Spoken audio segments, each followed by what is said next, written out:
I see Razvan's trying to control you from the crowd. The puppeteer.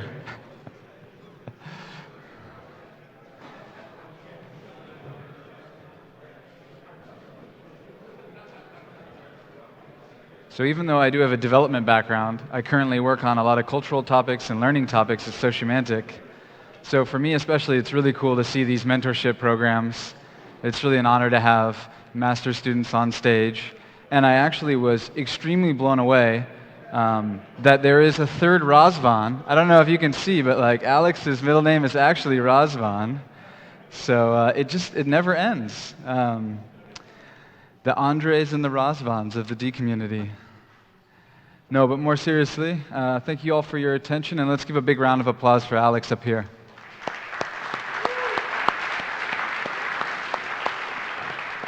We'll go back to back with Alex and Eduardo, so no break in between these two shorter talks. We will have questions, though. And with that, it's your stage. Thanks. Hello, everyone.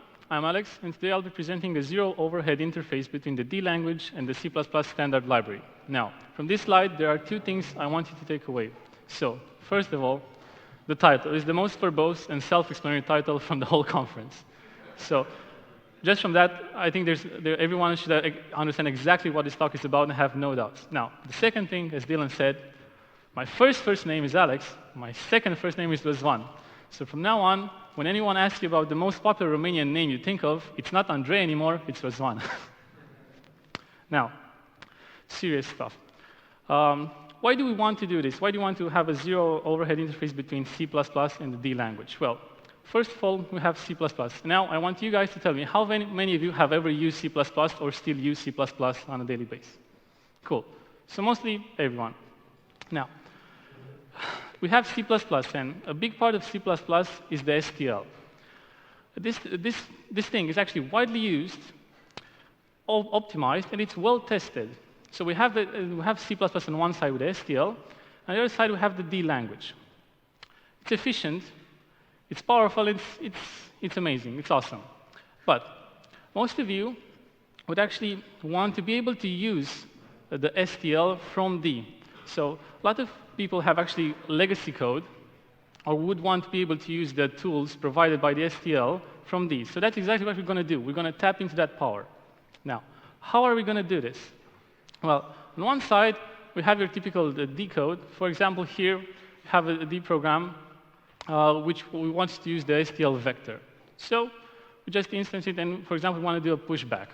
How are we actually going to do this? Well, first of all, we have on one side the D code, and on the other side, we have to have a C++ object which has an instance of what we want to use. So in this case, we have a vector with the call to the pushback on the other side.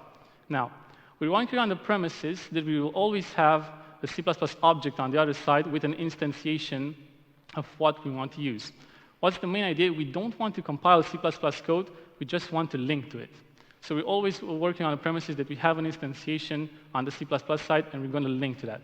How are we going to do this? Well, pretty simple. We just have to do the same name mangling from the D side, and the linker will just handle everything. It will link to the C++ implementation. That's it, zero overhead. Now, just a simple example of how we can do this. In D, we have the keyword extern, which this is a simple construct, for example, extern C++, and the std is actually optional. That's a namespace. You can or cannot have it. You may or may not have it. It's optional. And this is a simple example. You have a function which returns an int and takes two chars. And as you can see, this is actually the mangling of that function. Well, now, the Itanium C++ API says that the mangling starts with an _z, and it has a special case for the std st, and that's the type length encoding. Basically, it states the length which the name of the function has foo, and to that you append the argument list. Pretty simple, right? What could go wrong? Well, this presents a few challenges. First of all, the name mangling. Turns out we do have some issues there.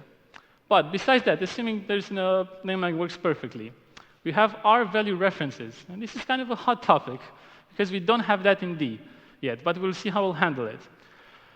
Then we have operator overload, which is really complex in C++, and we actually want to avoid that. Again, we'll see how we'll fix this. Another thing is value versus reference type. It's a big thing. C++ constructors, they're really complex, and we want to avoid that complexity in D and try to simplify it, make it easier. Portability. Now, one of the main issues with this is that currently, I'm working on this on Linux with the new STL implementation. That means that for any other system, for example, for Windows, someone will actually have, perhaps me or someone else, will have to go and look into that implementation and actually interface it. Because it turns out C++ does not have a universal standard for mangling. Every compiler does it its own way. On Linux, it's the C++, Itanium C++ ABI standard. Now, another thing we have is the const issue. For those of you who do not know this, we have this problem. For example, in C++, you can have an immutable pointer to a mutable data type. Basically, if you have a chain of pointers, you can have a constant pointer in the middle of it, and the rest following can or cannot be constant. Now, in D, you can't have this. If you have a constant pointer, it's transitive, and everything that follows that chain must be constant. So far, we have not encountered this issue in the STL, and when we do, we'll see how we cross that bridge, but for now, we're just gently moving away from it. Now, another hot thing we have here are exceptions. You might notice that the const issue and the exceptions are in red, and especially the exceptions are with underscore. Those two will not make the topic of this talk. And just to be fair, I just searched exceptions on the dlang page right now. It still says that we do not support, at this moment, exceptions. I know from the forum that work has been done towards this, and right now D can catch exceptions from C++ code, but there are still issues with them, and this talk will not talk about exceptions. Now, not so simple example of mangling. We have a function which takes different attributes. Of course, pretty simple. Any C++ programmer can understand this.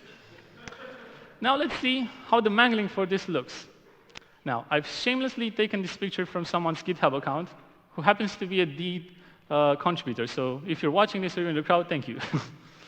Now, this actually shows the mangled name of this function with arguments, and this shows the substitution scheme. Basically, what the mangling does, among other things, has a substitution scheme that when it encounters symbol, if it has already encountered it, you don't just add the whole name or the whole symbol in the mangle name, you just add the index of the substitutions to it. And you can see you have void pointer mangles as PV and is added in the substitution table. Then you can have this thing, which FE, you can understand it's a function because it's enclosed between F and E, and so on and so forth. And this can get really fast out of hand, especially you can see in later substitutions. In S7, it uses previous substitution like S3 and so on. And this can get quite complicated and out of hand fast. For example, second not so simple example, this is just one symbol, and it demangles to this. And as you can see, when you have templates and templatized arguments and namespaces, this can get out of hand extremely fast. And I don't even want to see how the substitution scheme for this looks. So, what are the issues so far? Well, we've discovered mangling discrepancies. What does this mean? For certain test cases, the current C++ mangling scheme from D does not create the mangled names as it should. So that's a big problem. Another thing is, since we're looking into the GNU implementation of the STL, we've discovered specific keywords which are unsupported. For example, decay and strip. And of course, we were unlucky enough to find out that this actually makes its way into the mangling of the symbol. So you have to support it somehow. First idea, just rewrite the mangler, right? How hard can it be? Well, it turns out it's non-trivial, and we've lost quite a bit of time with this. So we decided to try a different approach altogether. And just so you make an idea of how the mangler looks, let's just look at the grammar. So if you open the Itanium C++ IBI section 5.1.2, it starts like this, pretty simple. A mangle name starts with _z, and has an encoding. And encoding can go into three things: a function name, a data name, and a special name. OK, we just want a function name. Let's look into that. This then turns into this. The name can go into nested, unscoped template, local name. Unscoped name, unqualified. For example, we have in one special cases, which took me a long time to figure out. For example, STD and a few others. Unscoped template, and then this, of course, branches into more stuff. And these are only 3 slides. I can actually use 10 more additional slides to just show you the full grammar from the Itanium C++ ABI. But I'm not going to do that. I just wanted to have an idea of how non-trivial this issue is, to actually rewrite the whole Mangler. So from now, we're going to use a different approach. OK, second idea, hack the Mangler. We have the STL. We know how 95% of the symbol will look, so just hack it, like, just impose it on the DMD. Just hack it all together. It works, it's efficient, but it's not so elegant, and it can have certain issues for complex data types that can be composed of other stuff, and the mangling of that name itself can cause an issue. Better solution. Well, we thought it would be cool if in the future we could do a mangling as library, so we can port the mangling code from the DMD and put it in the library, so everyone could actually perhaps see it, understand it better, and maybe implement their own mangling function. Now, what's our current workaround? The safest way to do this, when we have a symbol that does not mangle appropriately, and we don't have a one-to-one match, is to actually implement it on the D side altogether. That's the safest bet, and it would all work in all cases. Now, there's a different approach we can try as well. If we want to impose our will on the mangler and say, I want this symbol for my function, we can do that. Indeed, it turns out you have a cool directive. You can say pragma mangle, and you can give it a symbol. And if you actually write this code in front, this directive in front of a function, the symbol for that mangling will be whatever you give it here. In this case, my foo will be the symbol. And it turns out it's pretty cool. You can, in this directive, you can pass either a string or even a function that returns a string, so you can automate it quite a bit. In the future, we'd like to have something like this. When we have a mangling as a library code, well, for example, we have mangle of, and we pass it the function signature and the name of that function, and it will know, and probably we could configure it to return a mangling as of our choice. Now, I have the RValue reference problem. This is a hot debate topic, and everybody has an opinion on the forums. Now, you have to remember something. In our case, it's just a mangling issue. We don't care if we don't have it yet implemented on the D side. It's just a mangling for us. We can want to link it on the link and mangle on the C++ side. So what we're going to do is actually, one solution for this is to use UDA, user-defined attributes. These are some attributes which only live at compile time, and we can hint with them at the DMD that we want to mangle it as our value reference. An example of how we can do this, we just add an attribute in our signature, and when the compiler sees this, it will know to mangle it as an R value reference. Problem solved. Now, have operator overloading. As I mentioned previously, C++ has a really complex way of overloading operators, so it's just a different approach entirely for this. To make things simpler, we want to implement everything on the D side. Now, just so you have a better understanding of this, this is a snippet from the STL paired implementation from GNU, and these are all their operators and which are overloaded. Now, I have a confession to make. I don't come from a C++ background. I'm more of a C guy myself. When I see something like this, I really don't like it. It's messy, hard to understand, and damn right ugly. I hope everybody agrees with me. If not, well, you're liars. Now, how we're going to do this, implement everything on the D side, it looks like this. 3 functions, and it's fully equivalent, and it works. It's pretty nice to read and easy to write. That's it, you're done. You have operator overloading done on the D side, and it works great.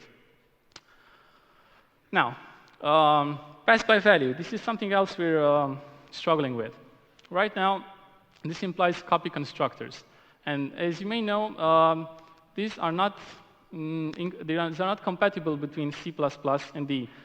Because on the D side, we use structs, and we have the post-blit constructor, but the way things are done in C++ versus D are not compatible. So for now, we're just going to simplify this, and we're going to say we do not support PassByValue. Instead, we only support PassByReference for now. That solves this particular problem. We'll later visit it and see how we can solve this. One idea would be to actually have a special copy constructor which emulates the C++ style, so we can fix this particular issue. But for that, of course, we need to convince someone to write a dip. What's the current state of everything? Well, we have std pair up and working, allocator, vector, and we're currently working on interfacing a string as well. But now, most importantly, I've claimed with the main title of this presentation that we have a zero overhead interface. So we have to prove that, right? Well, I've done a few tests, and the initial benchmark, we've used three things. We've done it natively with G++, and then we tested also on my implementation with DMD and LDC, and these are the results of the first benchmark. Not so great. Almost more than 3 times slower with my implementation. Now, does anyone have any idea why this would happen? Great, inlining, exactly. So, if you think of how we're doing what I said, we want just to link to it, we can't do inline optimizations. That's a big issue. So we have 2 ways we can fix this. First, a hybrid approach. We can partially implement the hard code functions on the D side. And for example, we can implement them such that when we have the heavy lifting, we actually call the C++ implementation. When we have simple stuff or simple cases, we do it on the D side. And thus, we can use inlining optimizations. That's exactly what we've done. It turns out it works great. They are virtually identical between G++, DMD, and LDC. Right now, I know Johan is really happy because we use LDC as a benchmark as well. How do we do this? Well, when we just want to link to it, this is our, I've tested here, I forgot to mention, I've tested with 10 million pushbacks on vector. When we just want to link directly to it, we have the same signature, all works well. When we want to do optimization, I've rewritten it partially in D. What this does, well, for those of you who don't know, the vector has 3 things in its implementation. It has 3 pointers, the start, finish, and then the storage, which pretty much are all you need for a vector. And what we do here is basically we check if we have the simple case where we have enough space in the vector, we just add a new vector on the D side. That's great, it works. It works. When you have the more complicated case when we are out of storage, we pass it to the C++ side, and it handles all the heavy lifting for us. I have a question, actually. Yes. On the previous benchmark page, you had, it looks like the timing is vastly different from the first test case to the second one. Is there a reason for that? The timing between these 2. Oh, I'm sorry. I said this is with no inlining, and this is when I looked at the first thing, and I thought that was actually the problem, was the first 558. Okay, never mind. Okay, moving on. So yeah, when we did this, this is the case for the second benchmark, when we can actually do inlining optimizations, and they're virtually identical. Yeah, and when we have this, it's partially implemented, and the compiler knows how to do inline optimizations, and the times are virtually identical. Works great. 0 overhead, as we want. Now, there's one big problem with this. The man hours required to actually identify all these hard code functions and partially implement them by hand from the STL, it's huge. So there's an alternative to that, which I actually just found out recently. LDC has a cool thing called link time optimizations, and it can actually breach this gap between C++ and D. How it does it? Basically, because it uses LLVM, you can compile your C++ object for the symbols, for the instances, with Clang, with a special plugin. And it generates LLVM IR in the background, and then you can link this with your D code using LDC, and because it uses LLVM IR code in the background, it can do link time optimizations. And this is great. It basically works without me having to partially implement everything, and it's a long-time solution. So far, I've only recently discovered this and could not make the setup yet work. When this, actually, I've discovered something. I'm starting to become a real D user, because thanks to Walter and the community, I've got used to having the DMD recompile rather quick. And how many of you here had to recompile LLVM? So you know my pain, right? Hours of waiting. Yeah, thanks, Walter, for DMD. Now, where can we move on from here? Well, we need an elegant solution for the name Mangling. Ideally, we have to rewrite the whole mangler with the whole cases in mind and enough test cases to make sure it works fully. Mangling as a library code is a cool idea. Portability. As I mentioned before, currently this is only done for Linux with the GNU implementation. So for Windows and other platforms, perhaps me, perhaps someone else will have to actually go and manually look at it and interface it in the future. So it's hard work. And exceptions. We'll come back to them when we have, and we'll cross that bridge as it come by it. To sum everything up, we want to have a zero interface between D and STL, and we've proven it works, and we have that.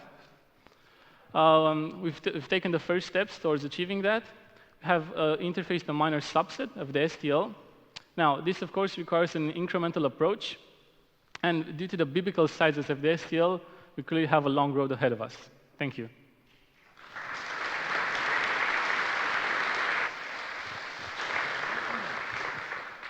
Hi, great work. How do you handle different versions of C++? Good question. So far, I did not worry about that. Fair enough. Because I was wondering, I mean, you showed pushback, but how would you do in placeback? So, well, for now, we've only, since we just started, only done the simple cases, and we have not worried about stuff like that. Perhaps Andrei or Walter could have a better idea. Right, thanks. We tie our STL bindings to a specific version, compiler and version. There it is.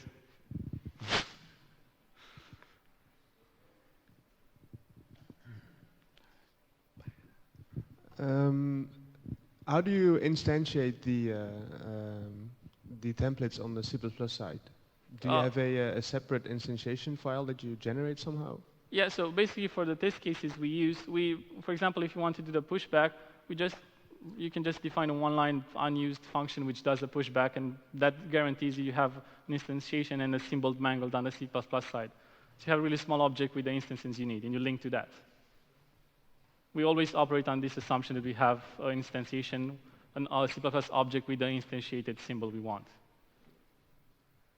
So thanks for asking, Johan. The basic, clearly it's a thing. So for legacy code, there's not much of a problem because the symbols are going to be already present in the linked code.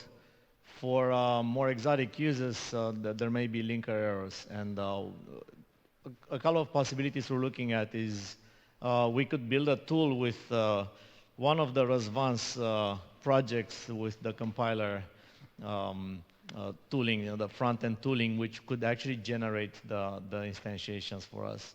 Another possibility is actually enabling writing during compilation, such that an ancillary file is generated on the fly during compilation of the D code, and then you'll have that as part of your build system. We see this as a tactical problem. I don't think it's fundamental, and I think there are a number of good angles we can attack it from. Stanzalov from the chat asks, what about allocators on the C++ side? Well, we already actually implemented the allocator, so that works. I know that vector, yeah, you have to pass a vector and allocator, and we actually did that. So I don't understand the question, I think. Well, I have kind of a different approach to it. The point of this is not to run STL in D and use STL in D. The point is to interface to existing STL code on C++ side. So I don't think the template instantiation problem is really going to be a problem, because we don't want to implement std vector on the D side. We just want to hook up to existing C code that's using std vector. So I don't think it should be an issue. Yeah. Waiting for Stanzalov to elaborate, but are there any other questions from the physical audience? Yeah? Can you throw your hand up, Dimitri? Where's the question? Right here? Okay, actually two questions. One is, I imagine that this highly depends on a particular STL. Yeah, I already said that. Yeah, currently we're doing something for the GNU implementation of STL. So yeah, it's highly dependent. Do we have like some safe checks, so that it doesn't crash on us, and just like there's some safety checks that it is the right STL? The right STL, well, currently we will have unit tests, but for the right STL, I'm not sure how to think about that. I see most likely we'll actually have this for a specific STL. That would be the idea. Thanks, Dimitri. Actually, I'll interject an opinion about this. We don't even bother to do checks for our own D runtime and Phobos versions. You know, did it happen to anyone who's working on DMD, Phobos, and/or D runtime to pair the wrong language version with the wrong library version? Yes, thank you very much, Attila, and many others, yes. So, you know, we don't bother to do that for our own chicken. Why, you know, so we should do this for for the compiler, the runtime and standard library pair, and we should, and it's easy technically to do it for the right compiler and version for C++ here.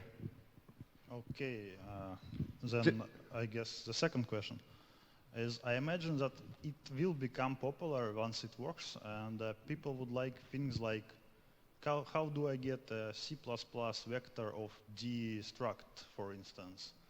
Because that would be like an interesting problem, because it has to be instantiated on the C++ side, but it has to be like a D type in there. Well, yeah, but the cool thing about that is that currently the C++ structs and the D structs align perfectly. So yeah, it depends on your use case, and perhaps you might need to have something on the C++ side as well. But the cool thing is that the C++ and D structs align perfectly, so we can actually pass these structs between C++ and D, and it work without problem. But then you will have to generate like a struct definition from D code to C++ code, so that the C++ code can instantiate the vector. Yeah, but again, I think you're missing the point. The whole idea behind this is that we want to interface between already existing STL code. So we want to link to something that already used, and not, for example, have something very D-specific. We want to be able to use things already from the C++ side. Okay, but if it's a templated library, which most are templated libraries. Yeah, but we were working on the assumption that we're going to use C++ types most of the time. Okay, I think it's a lost battle. I'm sure we can make it work, but I actually need a specific example in mind, and sure, we can discuss after the presentation, and we can see what it can work out. Sure. I just want to make a brief comment on like I think the STL is a difficult target, but so it's awesome work. I think that you work on this, but it will be very valuable for any C++ bindings, right? And not just the STL versioning and all those difficult things. Even if the basic thing works, this will be very valuable for any C++ program binding, right? Great work. Thanks. We're gonna have one last comment. So we actually interface with a lot of C-based projects, and what we do, we add a small part in C where we add symbols that put the offset of all the fields, and then of course from the D part we have automatic ways of introspecting, going all the fields, and then on runtime we make sure that the symbols and the D data match. Okay, thanks. Thank you. So to kind of just a comment to, so the mechanics for, we want to integrate std.cpp.vector. Oh, sorry, it was core.cpp.vector. The same way we have core.c, right? We have the C standard library already. And want to integrate vector. And to answer to Johan, yes, the good news is this is not going to be a trickaroo that only gets us to over the hill with to get the STL going. It's going to help any and all libraries. We just want to plant the definitions properly in the standard library, so they are just like that available for use. With this, I'm going to let Dylan introduce our next speaker. Round of applause. Thank you.